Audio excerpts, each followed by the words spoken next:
আর একটা দোয়া শেখায় দেই, ইনশাআল্লাহ এই দোয়া করলে রিজিক তো বাড়বেই ইনশাআল্লাহ, আপনার যত ঋণ আছে ইনশাআল্লাহ আল্লাহ পাক শোধ করে দিবেন। বিশ্বাস করলেন না? এই দোয়া শিখাই দিচ্ছি, এজন্য আমাকে হাদিয়া দেওয়া দরকার, স্পেশালি আমাকে এখন হাদিয়া দেওয়া দরকার।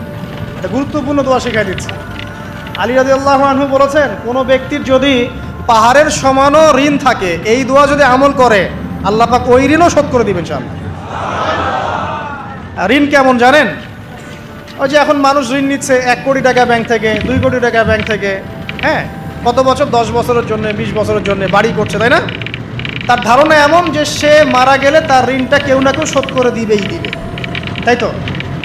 আর আল্লাহর রসুল কি বলছেন দেখেন, একজন মারা গেছেন, নবী সাল্লাল্লাহু আলাইহি ওয়াসাল্লামের সময়ে একজন মারা গেছেন। তো নবী করিম সাল্লাল্লাহু আলাইহি ওয়াসাল্লাম বলছেন, এই ব্যক্তির কি কোনো ঋণ আছে? একজন সাহাবী বলেন, হ্যাঁ ইয়া রাসূলুল্লাহ, তো ঋণ আছে। নবীজি বললেন, তোমরা ওর জানাজা পড়ো, আমাকে ডেকো না। তোমরা ওর জানাজা পড়ে নাও, আমি জানাজা পড়তে চাচ্ছি না। আমি এখন কেমন করে আপনাকে বুঝাবো ঋণ কত ভয়ঙ্কর জিনিস। আপনি যে ব্যাংক থেকে 3-4 কোটি টাকার লোন নিয়ে রাখছেন, লাখ লাখ টাকা লোন নিয়ে বসে আছেন, দিব্যি সুখে বসে আছেন, এমন চিন্তায় যে আপনার মৌত হবে না। আর নবী সাল্লাল্লাহু আলাইহি ওয়াসাল্লাম সময়ে একজন মারা যাচ্ছেন, তিনি বলছেন তোমরা জানাজা পড়ে নাও, আমি জানাজা পড়তে চাচ্ছি না।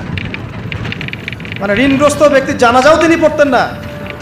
তারপরে একজন এসে বললেন, ইয়া রাসূলুল্লাহ, আমি তার ঋণ শোধ করে দিব, তার যা ঋণ আছে আমি শোধ করে দিব।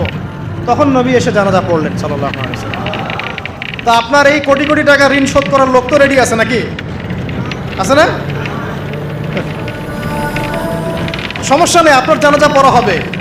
কারণ হুজুরকে আপনি 5,000 টাকা দিবেন, হুজুর জানাজা পড়াই দিবে, কোনো সমস্যা নেই। তারপরে আপনার মিলাদও হবে, আপনার একটা বড়সড় দোয়াও হবে ইনশাআল্লাহ।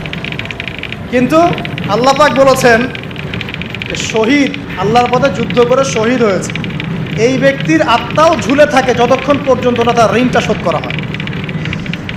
এবার বলেন আমি কি বুঝাবো? আর কিছু বলতে হবে?